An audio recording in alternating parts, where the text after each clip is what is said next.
All right. Well, welcome everybody to this Barrell Craft Spirits tasting. We were originally going to have Nic Christiansen from the distillery joining us, but unfortunately she's sick, probably a combination of her being sick and some terrible timing with Kentucky. So it's not very easy to run tasting with those guys jumping online, but you've got your next best option, and that's myself and Ollie. And we are the American fans on the team, I suppose. I have always been into bourbon. That's kind of where I got started in the whiskey journey. And Ollie's kind of a big fan of your big cask strength rams. We'll go into a little bit later what our preferences are in these particular whiskeys. But the tasting order is in the chat. Please do start preparing your glasses. If you do have multiple glasses, that would be ideal.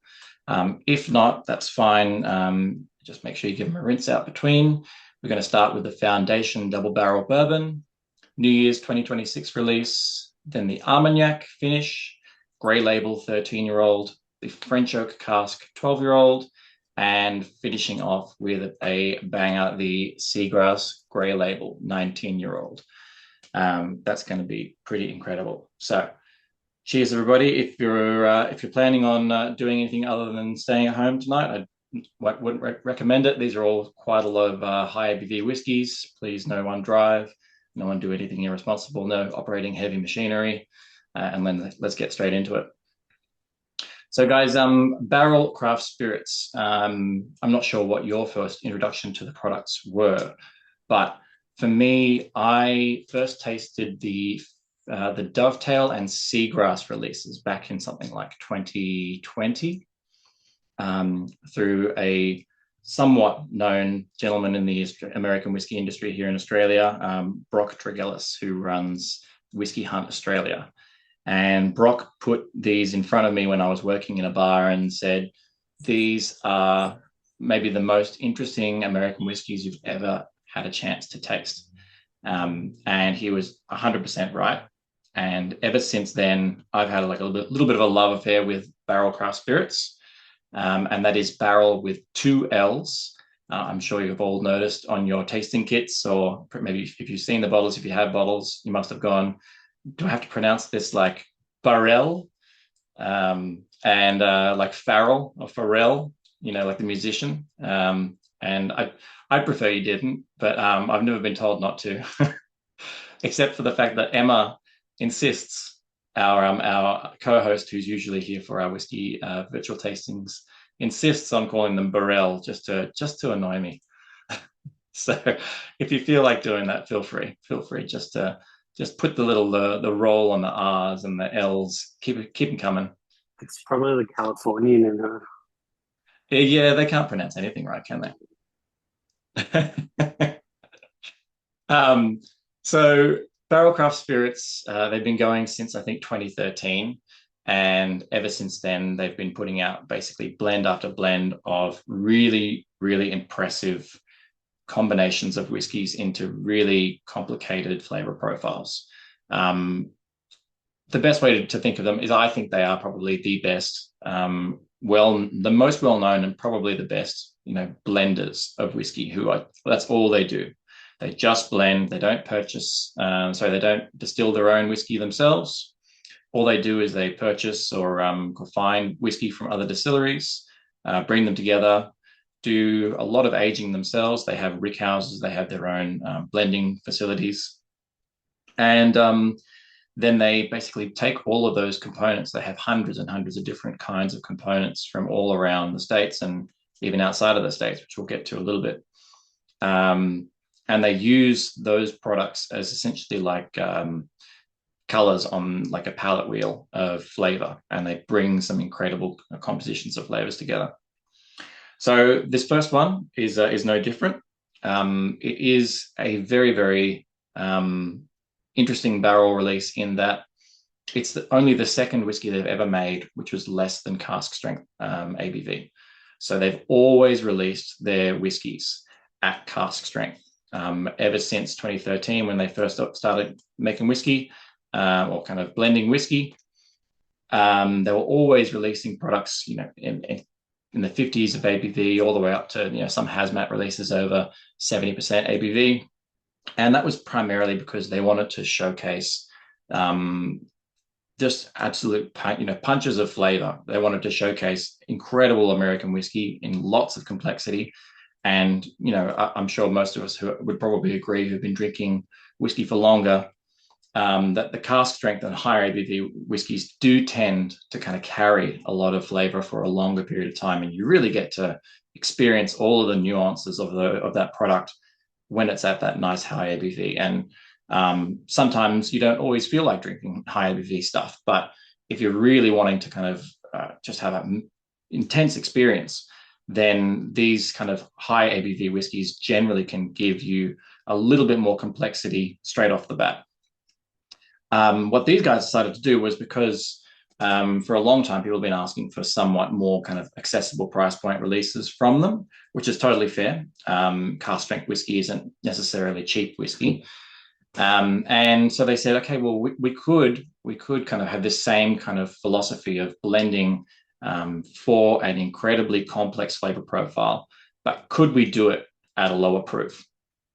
And essentially they started tasting for about 3 months. I believe they tasted almost every 100 proof product on the market. So there's lots of bottled in bond American whiskies. If you kind of know the history of bottled in bond, there's lots of 100 proof releases. It's a very popular ABV to be tasting American whiskies in particular. And so they said, great, let's just study for 3 months, and then we can start thinking about how we can bring some flavors together. And then they started watering down individual samples of barrels that they had. So they take samples from those barrels and they bring them down to about to spot on 50% ABV. And then they started blending these elements as if they were essentially cask strength. So a lot of people, what they would do, a lot of brands, what they would do is they would make a big batch of cask strength product. They'd get that to the right flavor profile, and they go, cool, this is great, this is good to go. And then they would bring the whole thing down and taste it at that kind of different ABV, if it was 46 or 45 or 100 in this case. And then they would go, okay, yep, that's still good, or maybe it needs adjustment. But the cask strength is kind of where they're doing a lot of that blending. Whereas these guys, what they did is they're taking all those individual components and treating them as ideal 100 proof components and bringing them together to make sure that they're adding all the different kind of elements they like. So please, guys, give us some tasting notes. This is my first time trying this one. It's only recently landed. You all would be very familiar with, since we've been trying to share it with you. I'm assuming a few people in the chat have tried the regular foundation before, which I think I actually have here on the shelf. Promise I didn't place it just for this. That is the regular foundation. So this is the first time they ever did the 100 proof product, and the double barrel is the second. So essentially, in the same way that they took all of those 100 proof samples on their own merits, and brought them together into this sample with the double oak, with the double barrel, what they ended up doing was they also individually had those different sources, different whiskies, different casks, and they double barreled them all separately. And then they blended them kind of from those double barreled components. Whereas, again, another thing they could have done was they could have taken the Foundation 5-year-old blend that they've already made and that was in a bottle, and they could have just taken that and said, great, well, let's just put it into lots of casks and we can finish it a second time, then we can just put it into another bottle. Whereas this was a much more intentional process of going from, okay, well, great, we want to kind of replicate or kind of have a similar flavor profile, but we want to bring it together in the same way that we bring all of our blends together, each individual component, see what that brings to the blend. Let's go. Off the bat, it's like, it's got some dustiness to it, like a bit of really kind of heavy char. It's interesting because a lot of double oak products do tend to be sweeter. I'm not sure if you guys find that with your double oak releases something like a Sagamore Double Oak, which some of us are quite familiar with, Woodford Double Oak. A lot of those products do tend to bring a lot of those kind of vanillins and sweetness flavor profiles to the front. So I'm interested to see on the palate if it's going to be the same.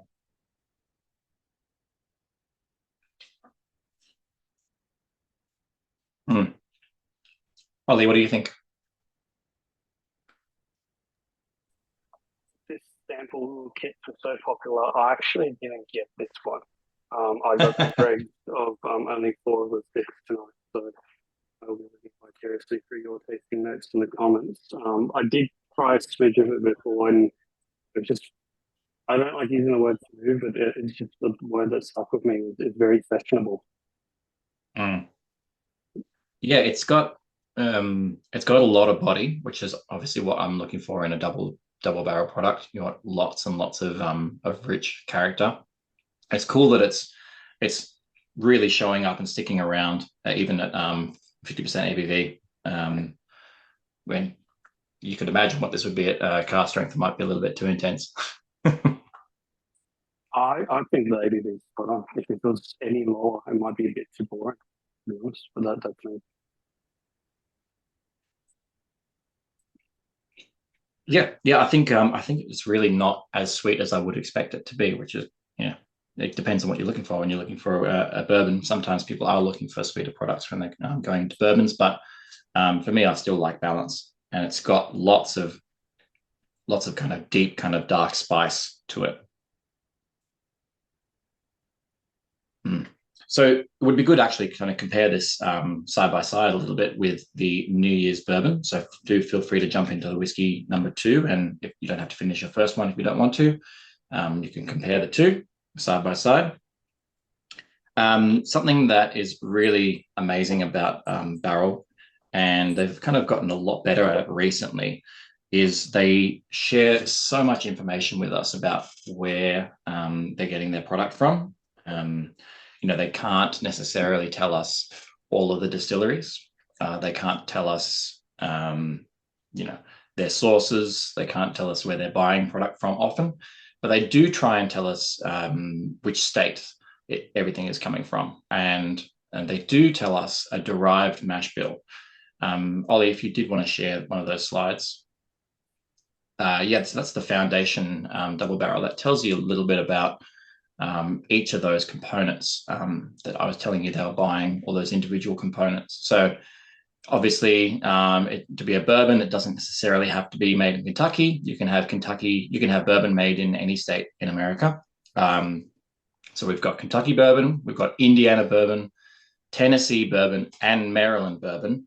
All of those products coming together into this blend. And I think I've also been told that it doesn't necessarily mean that just because the Kentucky whiskey is 8 years old, it doesn't necessarily mean that there's only one distillery from Kentucky. There could be multiple distilleries blended in there as well, all at 8 years old. But I think the primary component of this blend is actually the Indiana product. You can see there's a lot of 5, 6, and 9-year-old in there as well. Nose on the New Year's seems more stringent than the foundation, which was more smooth and gentle. Yep, so we've jumped up in proof from 50% ABV to 55.15% ABV. And you can see here they've gone a little bit mad, which is pretty cool. They've got bourbon from 7 states, including Wyoming, New York, and Ohio in here. So these guys, the New Year's release, I think this is one of the second or third time they've done this now. And the idea is that every year they're going to have a little bit of a celebration of the year that was, find some incredible whiskey from their warehouse, and basically either the idea is that you finish it before the year is up, or you crack it right in the start of the new year when it ticks over to midnight, and you enjoy it over the course of a year. Straight away on the nose, like this is much more floral for me. This is more kind of almost like orange peel. Like yeah, definitely got an orange peel thing going on the nose here. of all those sort of recent blends, this New Year's bourbon, I feel like I'm getting on the journey of the mash bill. So you can taste like the layers. So you get your vanillas, your caramels of the bourbon. There's the spice of the rye, like almost fizzy, like a sherbet. And then that nice wheated bourbon finish at the end comes right in, and it kind of just sits there warming you know, your palate up. I actually get that journey with it. Yeah, it's pretty cool. Yeah, for sure. I actually really agree with what you're saying. Like you can taste some of the grain, which sometimes people kind of just chase after old whiskies. Whiskies, American whiskies, we're talking old, is anything really over 15 years is ancient. There's some 16-year-old whiskey in this blend, I think. But when you start to get to those older ages, you're really not losing, but minimizing the characteristics of the grain and the mash bill. And actually, you might want to pull that up again, Oliver, of the derived mash bill, so we can kind of quickly touch on that. But yeah, basically, when you age a whiskey for longer than 10 years, you're going to really start to lose some of the clarity of what the product was that actually kind of the grains that made up that whiskey. This is a derived mash bill, which means that essentially they've just taken all of the data of all of those different components and just said, okay, plugged in what that mash bill is and then what that percentage is across the entire blend, and it spit this out at the end. It does seem like Barrell really likes their high rye mash bill.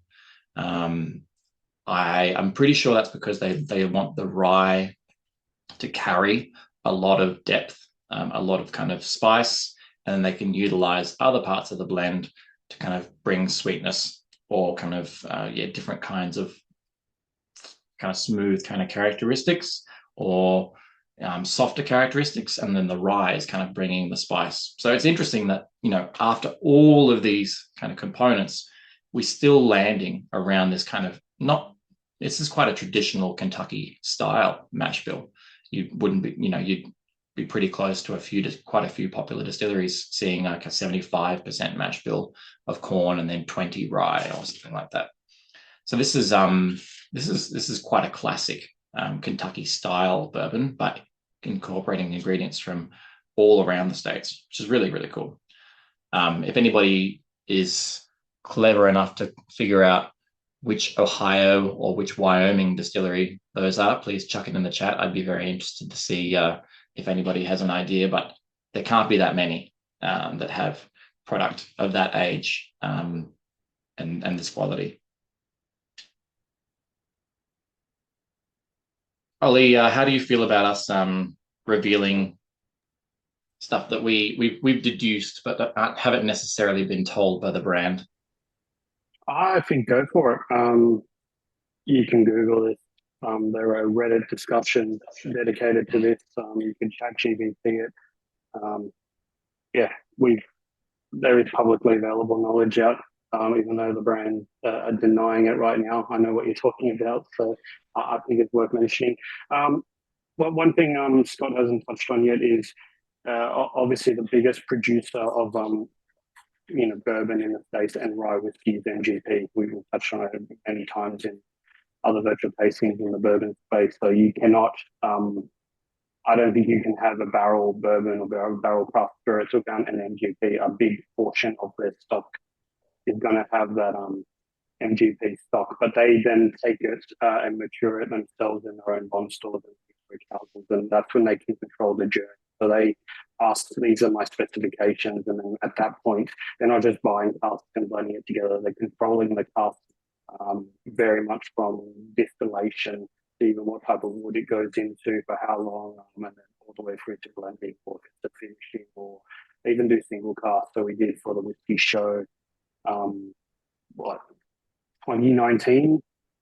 Yeah, basically before just before the first lockdowns, we had both a single barrel rye and a 10-year-old. The 10-year-old was a Dickel that we just couldn't disclose, but we knew about it because we've just been looking around. So they get access to some stuff even the OB distilleries never release, and they get to release it under the barrel bourbon sort of a barrel rye sort of label.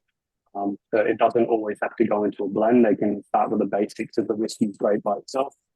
They'll just release it as is, and then they can go right through to some of the crazy blends like we're seeing at the New York one. So tell us who Maryland is, Scott. Well, yeah, that was kind of where I was hinting at, and you're correct to point out that if you see Tennessee on a label of a blended whiskey or a whiskey of kind of blended bourbon or something like that, then it's not hard to kind of guess that that's going to be NGP. And the same with Tennessee. If you see Tennessee on a product like this, odds are it's going to be Dickel.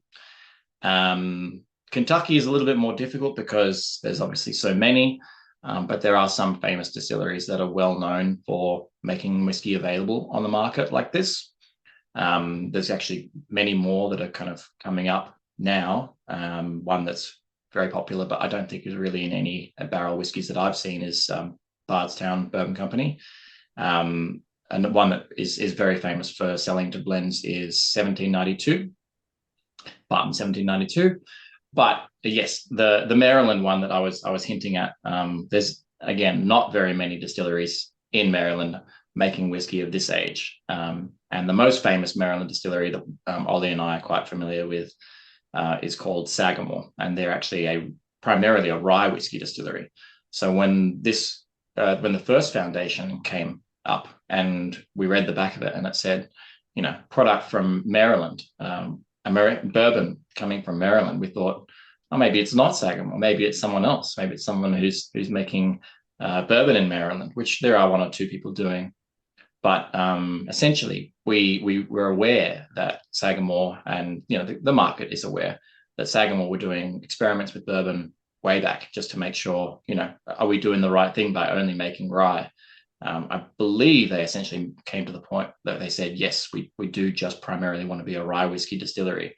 But there are some decent amounts of Sagamore bourbon, which definitely Barrell and potentially some other people have purchased on the market and been able to utilize in their blends. So it's very cool. Yeah, it'd be great to try it by itself, but in a blend here, I think there's no distillery in Maryland that has 8-year-old bourbon apart from Sagamore, just based on the time of operation. Similar to, there is a Jack Daniels, casks that are not ever bottled by Jack Daniels. It's just 9 times out of 10, it's usually difficult when it comes to Tennessee. So it's not that you can't see Jack Daniels out there, and I'm sure Barrell probably even has access to one of them, but Brown-Forman and the parent company just control their barrel program a lot more, and they just don't. Jack Daniels and Jack Daniels, they don't need to sell barrels to other people. They've been around long enough. The market goes up and down, and they just continue doing what Jack does. So for them, that's why it's just so rare. But it does happen. But yeah, 9 times out of 10, if it's a Tennessee, it's a Dickel. I actually I did see when I was in their blending room, I did see a sample bottle which was sitting on the shelf, which said Maryland bourbon, 6 years old. It's just I took everything in me to not ask them to pour it for me. I was very close. All right, let's move on to whiskey number 3. This is the Armagnac finish. So we're going to go into yeah. One question that and I know it's come up in the past. What is Armagnac? Like before we even jump into the finish. Yep, awesome. So Armagnac is essentially a different appellation of cognac. I'm not a brandy or a grape spirit expert. I'm quite happily in my zone here as an American whiskey expert. But essentially, Armagnac is kind of what it's almost a good example would be what Prosecco is to Champagne. It is kind of like what Armagnac is to cognac. So it's made in different regions, and it's also made in a different style of cognac. Cognac is usually made on brandy stills. Armagnac is usually made on essentially like little mini hybrid or kind of little column stills in an interesting way. Essentially, it's like it's a little bit more raw and a little bit more edgy in character than a cognac. We associate cognac with being very smooth and very well rounded. And I'm sure there's examples of cognacs which aren't necessarily fitting that bill, but Armagnacs do generally have a lot more richness and character and a little bit more of an interesting combination of flavors. I really love Armagnac in the fact that one of the best parts about Armagnac is it's actually not too expensive to get some really good stuff. You can get some delicious, well-aged, even age dated back to the 80s or 70s Armagnacs for a pretty damn good price. You see those prices and you go, as a whiskey drinker, I'm never going to be able to drink a whiskey from the 70s unless I win the lottery or something. But Armagnacs, they've been around for a long time and they just never have kind of had that same hype that cognacs have. And so, there's some just delicious product on the market, but we just don't get really, a chance to try it, or people just don't talk about it very much. So it'd be interesting to see if anyone's getting any tasting notes they want to put in the chat of whether we're getting any of that grape kind of musty note, grape must, kind of a little bit of sweetness, but whether it's also got a little bit of edge, a little bit of not necessarily spice, but more like kind of like a bit of a funk, is kind of what I usually like to think on Armagnac. I'll be very interested to see if it shows up in the whiskey. And Scott, I believe part of their process is over the years they can top it back up. So as the angel share happens, they keep it going. So you can get casks that have had full of Armagnac liquid for 60, 70, 80 years. So the casks are always wet. So then I think that's really important when we come to finishing. I don't think you could age a bourbon for too long in such a wet cask that would be decades old, because the sweetness would overpower, I think, the bourbon completely. So, yeah, this is the question I wanted to actually ask Nic. It's just how do they find the balance and how long they finish it? Because it must be one day great and the next day could be completely ruined just because it's such a interactive cask, I guess. Yeah, and I know that Nic, the way that she likes to do her finishing is that she doesn't necessarily have an idea in mind of how long it's going to be. She will taste it, right from the start in the barrel. And if she say has 10 barrels finishing of one product, let's say it's the Armagnac, and 2 of those 10 barrels taste great immediately, after let's say a couple of months, she's going to pull those out of the cask and wait for the rest to catch up, and leave them in tanks, or essentially kind of just go play it by ear. I believe the Armagnac specifically, they were supposed to release this either 2024 or early 2025. I think it was supposed to come out in 2024. She had some casks that were tasting absolutely incredible, and she said to her team, like, this is going to be a great release, easy, let's do it. And then when it came down to kind of building the blend, essentially she started going, oh, some of these casks aren't ready yet, and they held it back. So the Kentucky climate is not dissimilar to Australia's, in the sense that our whiskey can kind of age in summers. You can have whiskey that tastes, completely different at the start of summer to the end of summer, because that huge amount of heat that's gone into that whiskey, and then the transfer of product into the wood. Same with finishing, same with aging. A summer or two could drastically change a product. So yeah, she just said, yeah, just needs another little bit of time in those casks. So yeah, we're looking at Kentucky, Indiana, and Tennessee whiskey components all the way from 7 years up to 15 years old, and a derived mash bill. Again, not too far off of what they like, what they tend to like as their kind of base flavor profile. A fair bit of rye in there, no wheat, which is interesting. And I'll just call out one really nerdy thing in here, which is you'll see on their labels, if you ever get one, they often say a blend of straight bourbon whiskies. So there's different categories in American whiskey as much as there are different categories in every other whiskey around the world. Blended doesn't mean in this sense, it is a blend of straight bourbon whiskies. It doesn't mean what it means in Scotland, where in Scotland, a blended whiskey is single malt whiskey blended with grain whiskey. So that's the Scottish definition of blended. And there are blended whiskies in America that do a similar thing, neutral grain spirit whiskey, which has been matured. Essentially, it's not exactly neutral grain spirit, but not dissimilar. Grain whiskey, which is mixed with kind of bourbons, or so you could have a blended bourbon or something like that. But this specifically calls out a blend of straight bourbon whiskies. So that means that every single thing that went into this component, everything that went into this blend, is classified as a straight bourbon whiskey on its own, and then they brought those together. So straight bourbon whiskey, essentially the most important thing that you need to think about with straight bourbon whiskey is at least a minimum of 2 years old. We don't have to worry about that because you've got all these other components in here. But essentially we know absolutely no additives whatsoever. And yeah, there's a lot of kind of rules about particularly straight bourbon whiskey that mean that we've got pretty incredible product in the glass. And 50% corn at least, yeah. Yes, yeah. For the bourbon component, you can have a straight rye whiskey, which is again 51% corn. 51% rye for a rye, 51% corn for bourbon.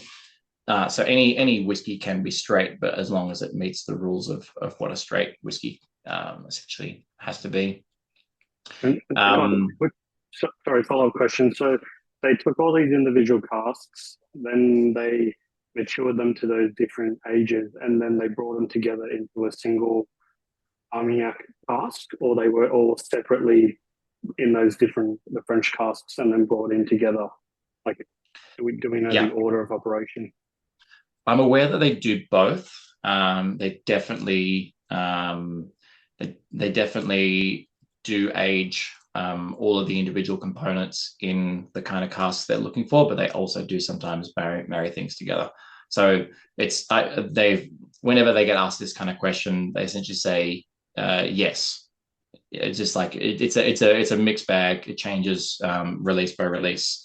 I believe most of the time they're making large enough batches that they do try and keep all of the individual components separate, and then they can utilize all the different combinations of flavors. So they're not usually kind of making an Indiana blend and then putting that into a French oak cask. So I don't believe that's usually how they operate. Particularly with the French oak, I know that they had even variations in the levels of toasting that they put on those barrels. So French oak, as opposed to American oak, is just a different species of oak. I believe that you can grow French oak outside of France. Yeah, like usually people call it European oak, as if they're not calling it specifically French oak, but it's a different species of wood compared to American oak, and it gives you a very different flavor profile. But huge thing that can change the flavor is the different degrees of toasting that you do on French oak. There's some French oak famous products in the market. People would know Maker's 46 and a few others. Essentially they make a big deal about talking about all the different variations in toasting and charring and ways that the French oak can get treated. Another good example is Penelope, their Architect series. They essentially every different release has a different level of toasting. So I do know that these French oak casks were all toasted at different rates, basically to encourage different flavor profiles to come out of those different whiskies. So it's a bit of a long-winded way of saying it's complicated, but I know that they've been doing the Armagnac casks as part of their single barrel program for a little while.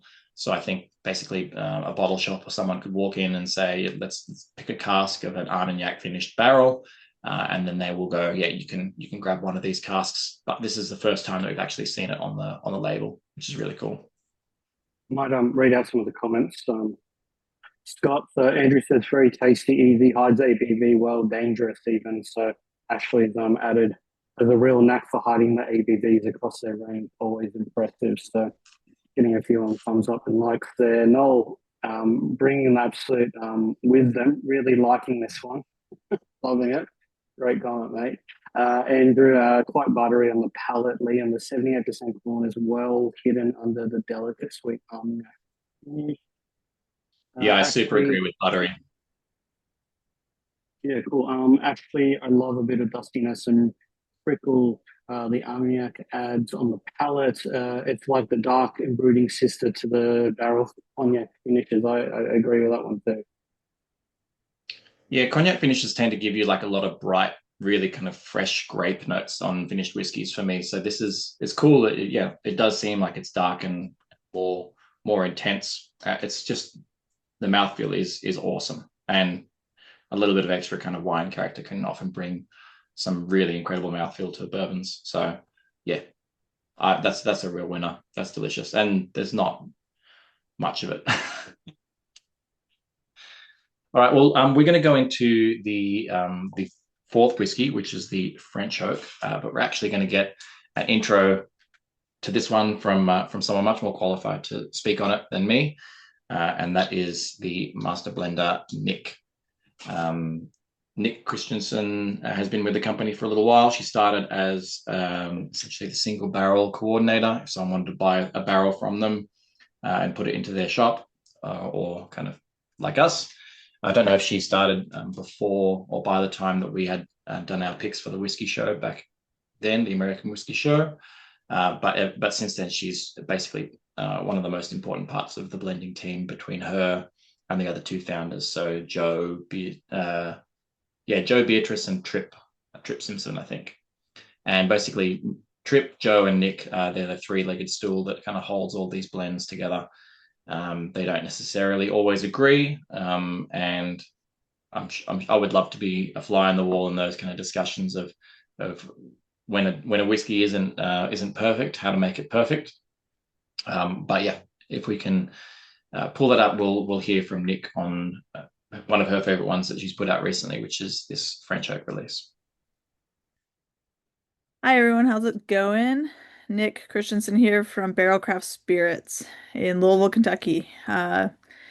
Wanted to stop in and say hi, somewhat say hi to you all the way in Australia.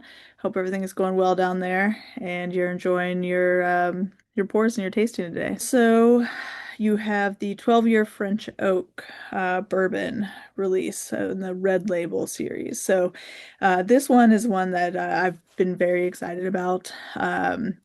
It was the most exciting blend that I put together last year. Exciting for me personally, and that sometimes the blends that kind of take the longest for me to get everything perfect are the ones that resonate more and kind of become my favorites, but also I really enjoyed drinking it. Um, so it is a blend of bourbon from Kentucky, Indiana, Tennessee, and Wyoming. It's 12-year age stated on the front, but it goes up to 15 years in the blend. And then we have secondary maturation in French oak. The time in French oak, 3 months at the lowest end, and just over 2 years at the highest end.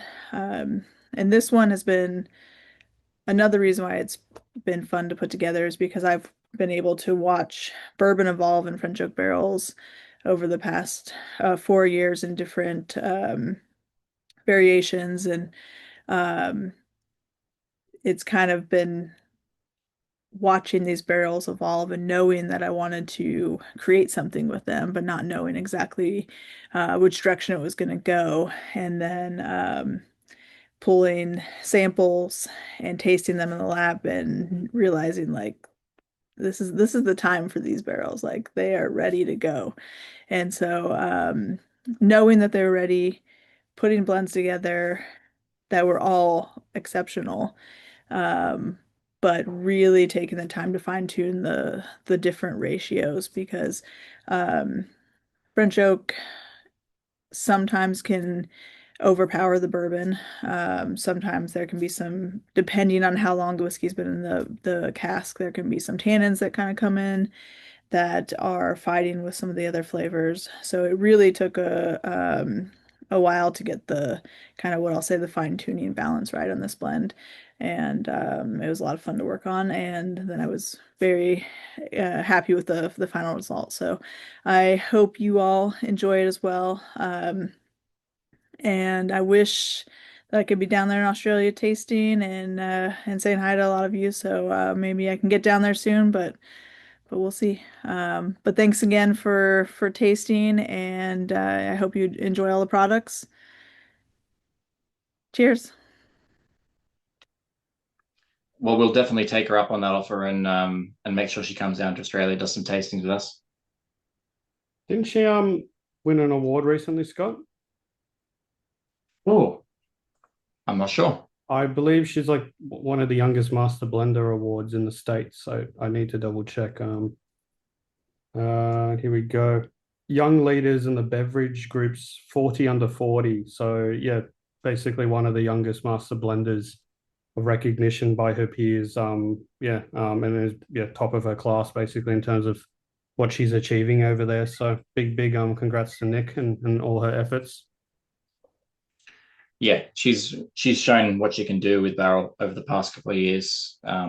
Absolutely incredible palate. So yeah, a privilege to be able to taste all these blends that she's put together. So Rob says lingers in a soft way. I'm hoping that Liam says great mouth feel, not great mouth, because I'll take that personally. I'm quite proud.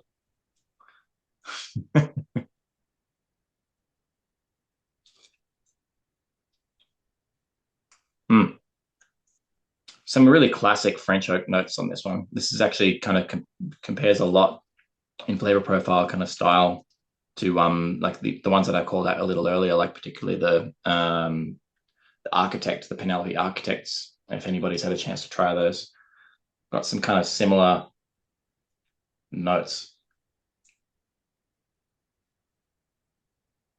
Yeah, apologies, crew. I got the order mixed up and introduced the French oak too early. So yes, we are tasting the French oak 12-year-old bourbon at the moment, not the grey label 13-year-old bourbon. But apologies if you went a little bit too far ahead too early.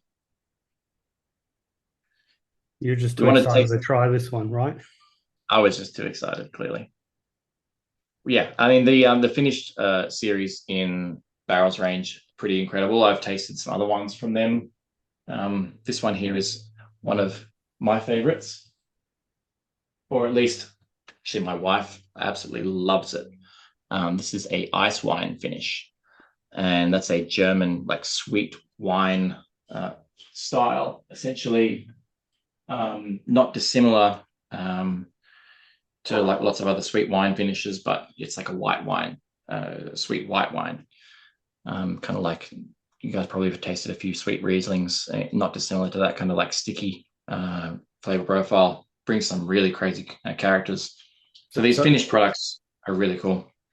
When I did my tour of the wineries in Germany, the ice wines, I don't know if anyone's the very short version is to make a sweet wine, you would let your fruit like over ripen just to get the sugars as much as possible.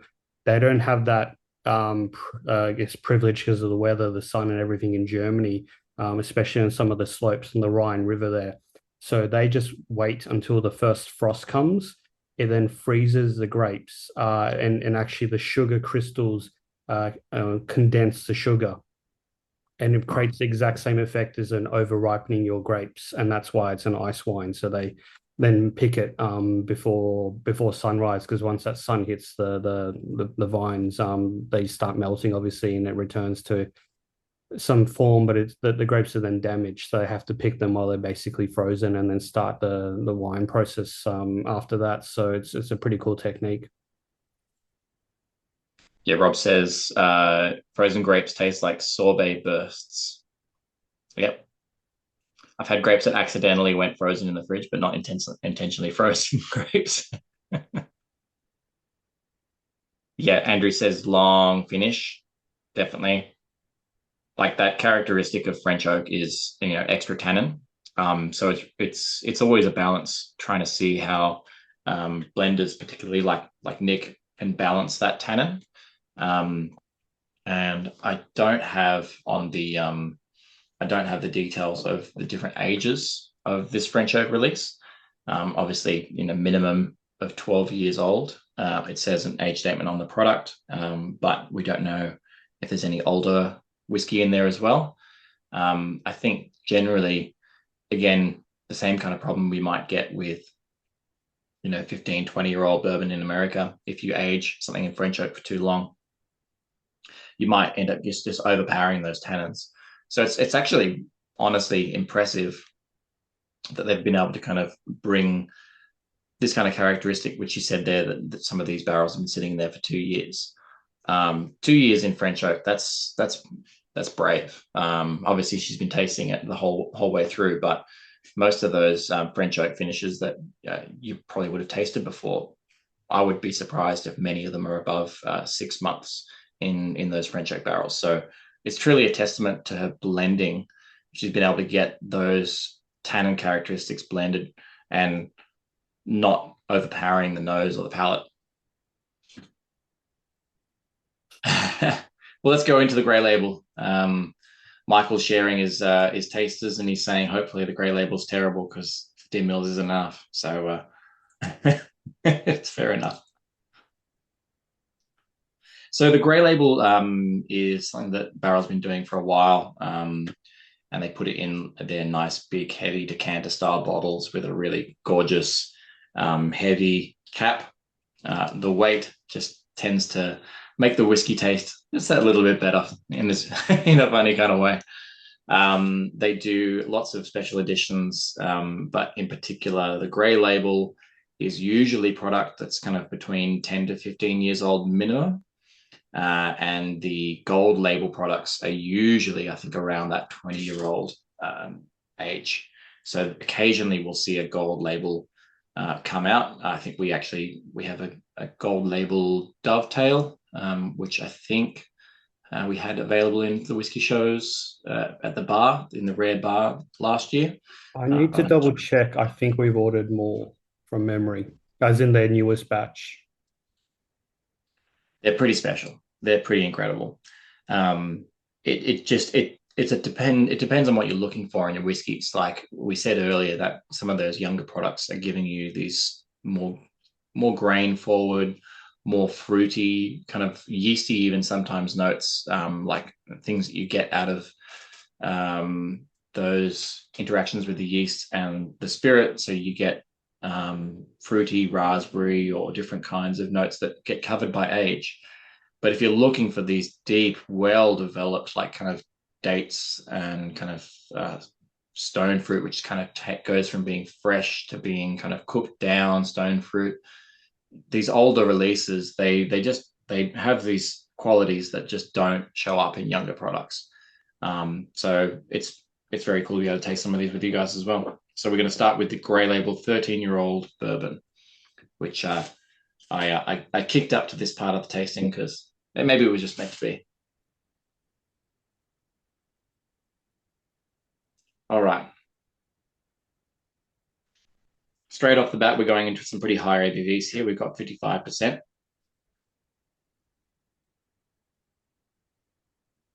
Burnt toffee, says Andrew. Don't disagree with you there.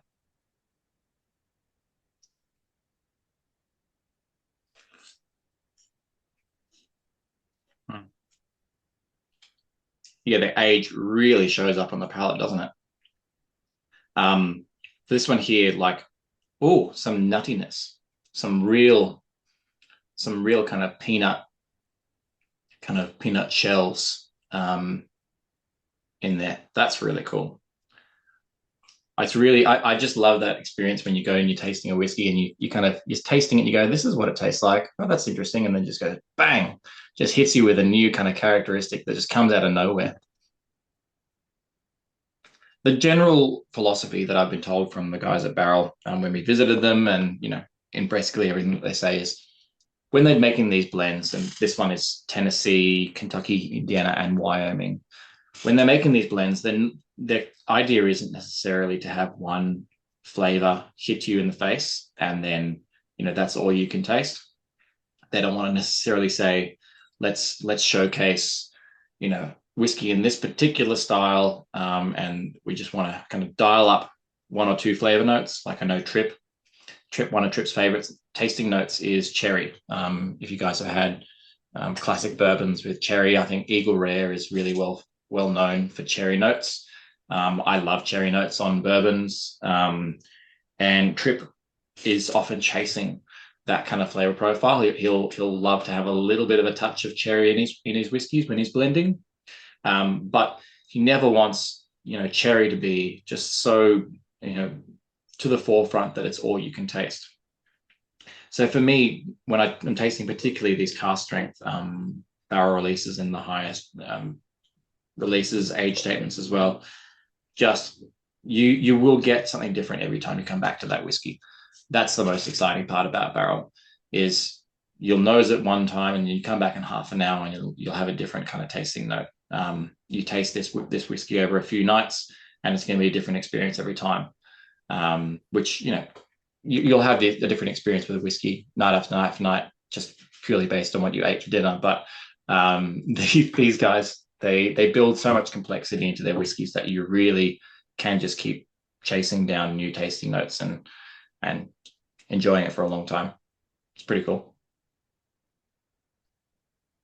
I'm just going to add, Scott, in terms of value for money, so you're looking somewhere between usually the grey range is 350 to about 600 Aussie, depending which batch and the age statement and what on it. But for comparing it to some of the crazy prices like the Buffalo Trace Antique collection of similar aged whiskies, you're paying pappies that are 15, 20 years old that are in the thousands of dollars. Like this is good aged bourbon stock that is, it's premium, so you're always going to pay premium price, but it's not as crazily priced as a lot of these other sort of original bottlings from very much in demand known distilleries, but equally good spirit. Yeah. I think I thought we were going to avoid saying the P word tonight. Oh, we always talk pricing at the end, so well. I meant pappy, but pricing's a good word. Yeah, no, I totally agree. Like, premium American whiskey. There was a time maybe 10 years ago where you could get very high age stated stuff for a lot cheaper. Right now we're actually going through a really interesting phase where American whiskeys, there's lots of product that's on the market, and people who are like Barrell Craft Spirits are in an amazing position to pick up some absolutely delicious, well-aged whiskey on the open market or from, directly from the distilleries. So yeah, it's usually on the premium side, but there's no shortage of really, really great whiskey out there. And there's going to be more and more over the next 5 years, just purely due to the way that the market is. So there's going to be some pretty exciting whiskeys coming from these guys, I'm sure. Two things that Barrell does well, obviously, and just in case anyone's not calculated, the American proof system is just double ABV. So 110.12 proof is 55.06. So just halve it. The UK proof system is a little bit more complicated, and it's worth Googling it because it's not an easy number to calculate. But they bottle everything in 750 mils. So you're getting that.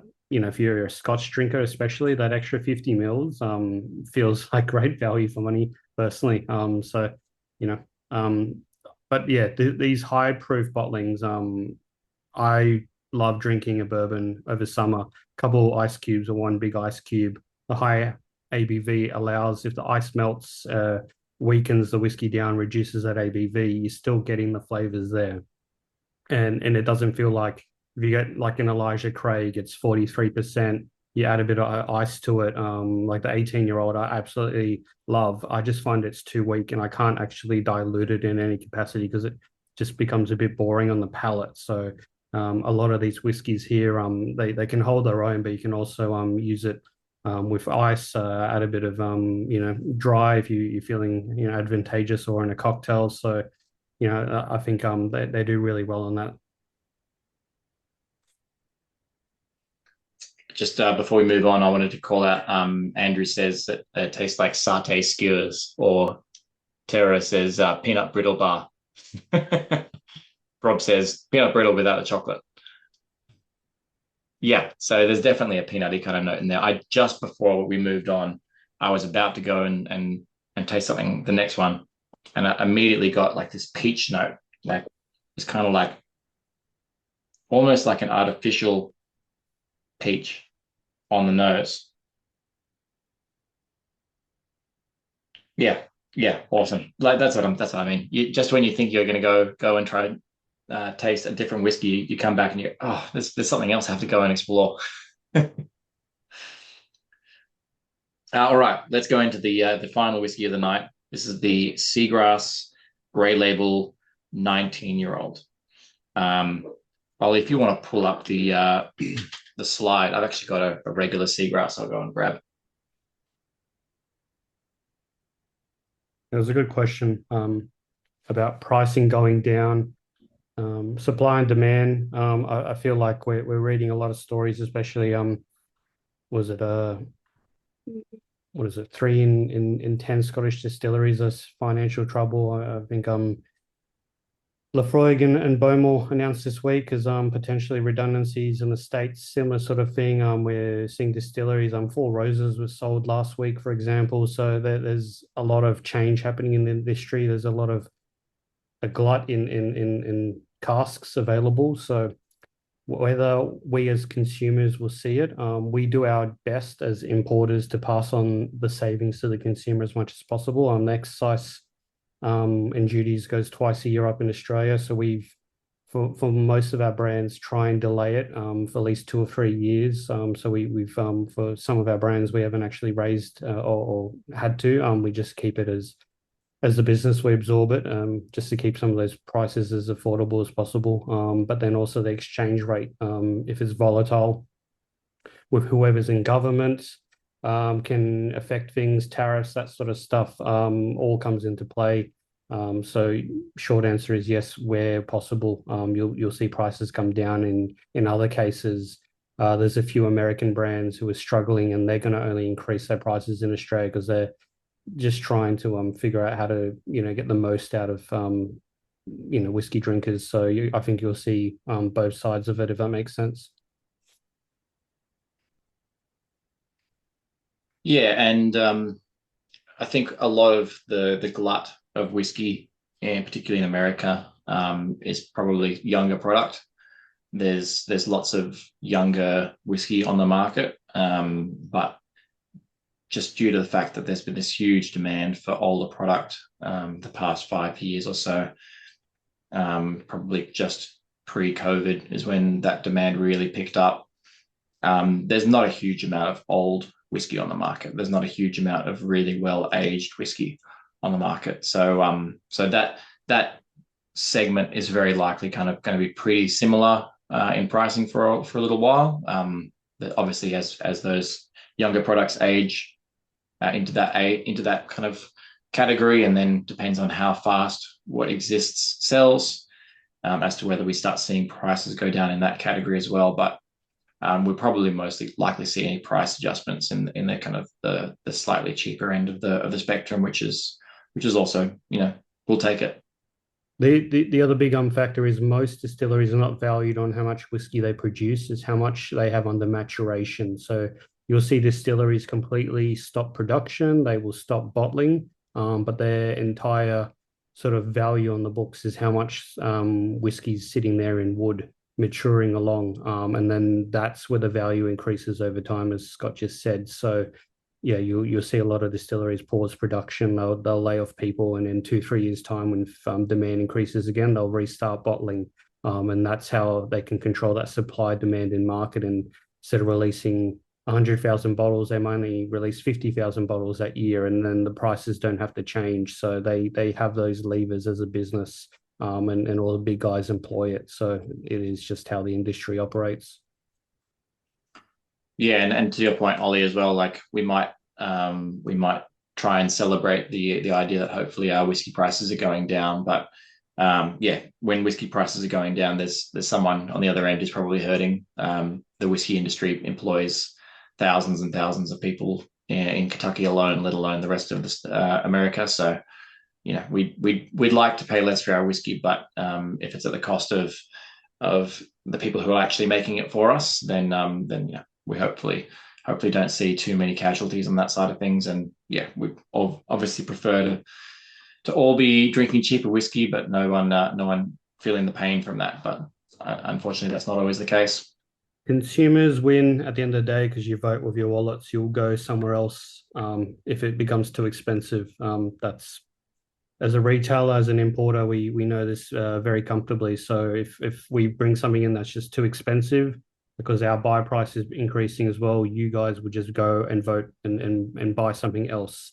So we're very conscious of the fact and being price sensitive as much as possible. That's the big thing that keeps Chris up at night, because he does a lot of the balancing the books and buying this stuff. So he'll tell a brand. He actually told one yesterday, basically to go away and review their 2026 pricing, because we just cannot consciously offer that to you guys because it's a joke. Some of the price increases that are being passed on to us as well. So, but then we're always looking for new brands to import as well. So if you see a change in our portfolio of stuff that we bring in, it's because of that. Usually, we're just not going to sell you stuff that for no reason that was maybe $100 a bottle 2-3 years ago. That's now $2 or $2.50 a bottle. It doesn't make sense for that dramatic increase. And that I'm gonna go on a tangent on a rant, so I'll just stop myself there. Well, we could talk about whiskey economics for ages. So yeah, let's avoid that. Well, the tasting notes are flowing in, and yeah, I'm agreeing with everyone so far. Bold MF rye. Yep, I know what that means. Super interesting finish. Let's call out some of the components. So obviously it says here matured for 19 years, and this is a Canadian rye. We might not be familiar with that many Canadian ryes at this age. I don't think I've actually tried a straight Canadian rye at 19 years old. Potentially I have, but it's not super common, at least here in Australia. But that rye actually went into 3 different types of barrels. After it was aged primarily in those American oak, which is where all of the barrel components start, in just regular American oak. It would have gone into 3 different finishes to be called a seagrass of this particular flavor profile that they like to build. It's going into Martinique rum, so yeah, rum from the Martinique. So it's a French style of rum production. Usually, it's a little bit more. I don't think it's necessarily agricole style, but it's less sweet style rum. Madeira casks and apricot brandy barrels. So yeah, again, I'm actually not sure if the apricot brandy barrels, they actually season them themselves. But I think there's enough fruit brandy producers in the States. There's a long history of apple brandy, peach brandy, and yeah, apricot brandy in the States. I'm pretty sure they have a supplier who's selling them those barrels, pre-used to create a product. And I've always gotten that apricot note on seagrass. I don't know whether it's just because they call it out in the label and all of a sudden my brain thinks it. Madeira, like a sweeter wine. It's kind of giving you a little bit more kind of dark, kind of red fruit notes. Apricot brandy, I almost always can pick it out on the seagrass, but often it can be hidden. So seagrass, the regular release is one of the first barrels that I ever tasted, the Dovetail and the seagrass. Dovetail is kind of similar kind of process where they take mostly bourbon products and they put those into port, red wine, and Cabernet barrels and rum barrels as well. I think more like a sweeter style rum. whereas this has gone into the Martinique rum, which is giving you more dry, really interesting kind of characteristics. Alex says regular Seagrass is more heavy on the apricot. This feels like it's more mellowed. Yeah, I can see that for sure. What else? Coated my tongue and it's not going anywhere. That's pretty good for me. Sarsaparilla on the palate for Liam, and boiled lollies in the finish.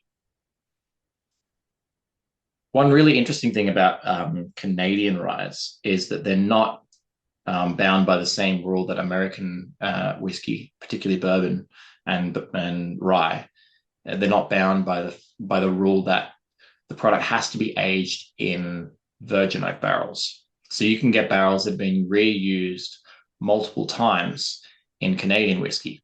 And I know particularly the barrel guys, they're purchasing whiskeys from, let's say, a distillery in Kentucky. They know almost exactly on spec what that barrel is going to taste like. There's lots of variations in those barrels, but they're looking for certain flavor profiles from certain distilleries. They know that there's certain factors they can expect on that barrel. But one of those factors that they rely on is that the oak interaction is going to be pretty close to what they would expect for that age. Whereas with Canadian whiskey, if they're buying, let's say 10-year-old Canadian whiskey, they don't necessarily know if that 10-year-old Canadian whiskey is in a virgin oak barrel, if it's in a barrel that's been used once, if it's a barrel that's been used several times. So in a not dissimilar way to Scotch whiskey, barrels which have been used multiple times give a lot less characteristic to the wood. And so, yeah, it's a little bit more of a difficult process for them to kind of, they go, right, let's buy some, let's say, 18-year-old rye whiskey from Canada.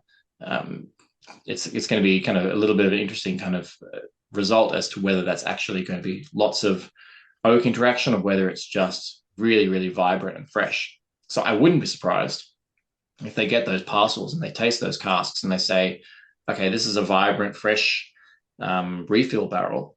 Let's chuck that into the apricot brandy cask. And then they go, this is a more heavy, rich oak. Let's chuck that into the rum barrel.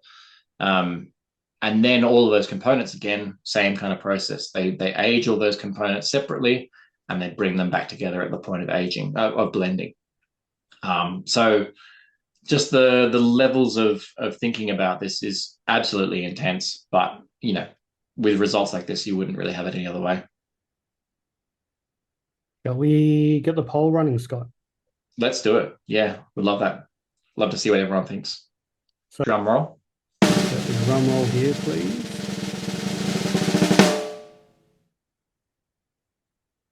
All right. You do edit in post, right? Sorry? I said you add it in post, right? Yeah. We I've always joked with Emma, we just need a button that's like general round of applause, but like we're not that technical yet, so maybe we need to invest in it this year. But we do edit it for our YouTube videos later. If anyone's watched it, there's always a round of applause. But it looks like the winner, to no surprise, is the French Oak, followed very closely by the Grey Label Bourbon and then the Rye. So having just tried those whiskies, I'm not surprised at all. Scott, your takes? The only thing I personally disagree with is I think the New Year's 2026 should have gotten a little bit more love. The Foundation Double Barrel is delicious, great whiskey, but yeah, compared to everything else, it's going to be tough to compete with all these guys. But just going back to that New Year's, it's just got that vibrancy on the nose that I really like. So I think it's got a little bit of everything in that glass. That's the only one that I would disagree with out of everybody else. Out of the, I guess the non-grey labels, that one I would come back to time after time, and I would share with friends just because it's just the blend itself is such a cool story. I don't think I've ever seen so many different like whiskeys from different states and different age, and the mash bill itself just all come together. And if you're a bit of a whiskey geek and you tell that story and you've got mates who kind of relate to you, I think that in itself is a very cool piece.